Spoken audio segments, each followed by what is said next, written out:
akan memastikan supaya obat yang diresepkan oleh dokter itu adalah obat-obatan yang rasional. Selain dari itu kan teman-teman harus memastikan kembali di luar dari diagnosa dari teman-teman, kita bukan memvalidasi ataupun mengecek ulang terhadap diagnosa dari pasien, terhadap diagnosa dari dokter, tetapi kita di sini berkolaborasi dengan berbagai macam tenaga kesehatan dan juga tenaga medis yang lainnya untuk mencapai sebuah keberhasilan terapi bagi pasiennya. Nah, terkadang juga mungkin dari dokter itu juga ataupun dari tenaga medis yang lainnya itu kelewatan terhadap pemeriksaan dari data-data lab. Nah, sehingga ketika kita melihat dari hasil-hasil data labnya seperti yang teman-teman tadi sampaikan, itu jika ada hasil tes dari LFT, LFT itu tuh adalah hasil tes untuk melihat terkait dengan apakah terjadinya kerusakan hati ataupun tidak. Nah, ketika nanti nilai normal, teman-teman sudah mengetahui belum nilai normal dari ALT itu untuk pria dan wanita itu kan itu berbeda. Rata-rata itu kan untuk yang pria itu di 7 sampai di 55 unit per liter. Kemudian kalau untuk wanita itu nanti di 7 sampai 45 unit per liter. Nah, ketika dia itu berada di luar dari range ini, maka sudah mulai ada terjadinya kerusakan di bagian hati. Nah, sehingga ini akan menjadi perhatian khusus teman-teman bagi seorang farmasi. Karena kan teman-teman tadi juga menjelaskan atau menyampaikan di hati itu kan salah satu organ yang penting untuk melakukan yang namanya ekspresi obat.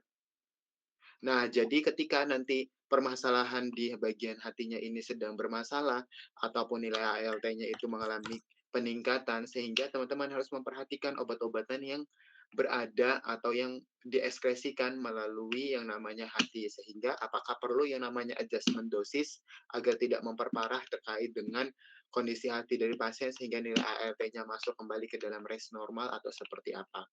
Jadi teman-teman juga harus memperhatikan hal-hal ini yang berkaitan dengan obat-obatan.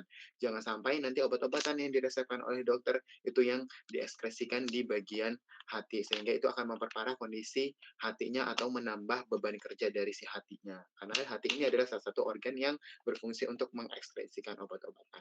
Oke, kalau untuk yang urinologinya gimana?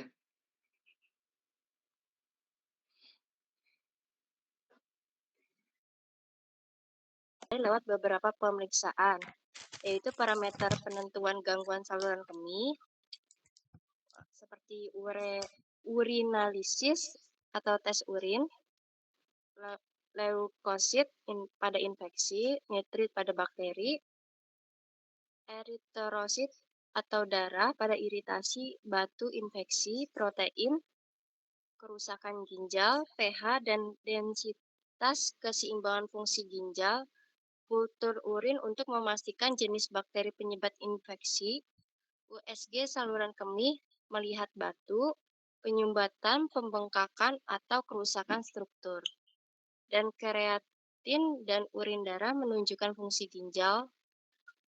Kemudian volume residu urin atau postvoid untuk melihat apakah ada sisa urin setelah buang air kecil atau indikasi sumbatan.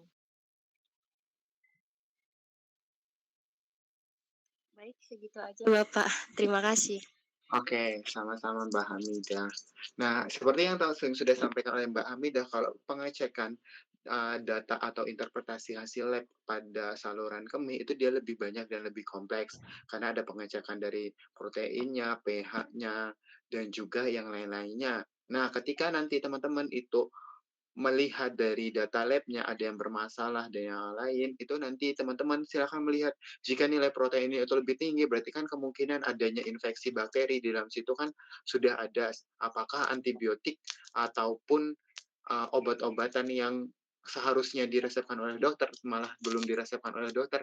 Nah, disitulah nanti peran-peran teman-temannya. Jadi, kenapa sih teman-teman harus juga mempelajari terkait dengan patofisiologi atau pola bukan pola penyakit atau awal mula terjadinya suatu penyakit, sehingga nanti teman-teman itu akan mengetahui dia titiknya di sebelah mana, kemudian parameter apa saja yang akan teman-teman perhatikan, sehingga ini akan berkaitan dengan pemilihan obat-obatan teman-teman.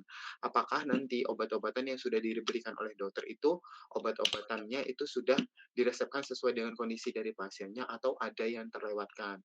Karena jika ada yang terlewatkan, maka akan terjadi yang namanya salah satu kegagalan terapi terhadap keluhan yang sudah disampaikan oleh pasien atau yang sudah terlihat secara data lab-nya. Oke, sampai sini ada yang mau ditanyakan atau dipertajam kembali terkait dengan pertemuan kita di siang hari ini?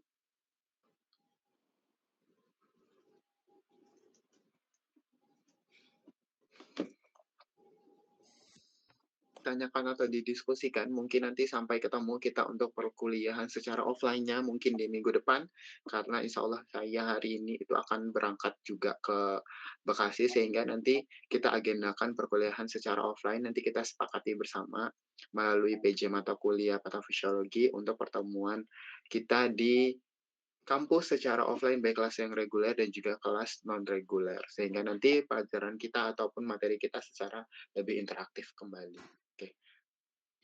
Sebelum saya tutup, ada yang mau didiskusikan kembali untuk mempertajam keilmuannya? Kalau tidak ada, saya cukupkan untuk kuliah kita di siang menuju sore hari ini dengan mengucapkan hamdalah. Alhamdulillahirabbil alamin. Saya tutup. Wassalamualaikum warahmatullahi wabarakatuh. Waalaikumsalam Waalaikumsalam warahmatullahi warahmatullahi wabarakatuh. Terima banyak Waalaikumsalam Ustaz. warahmatullahi wabarakatuh.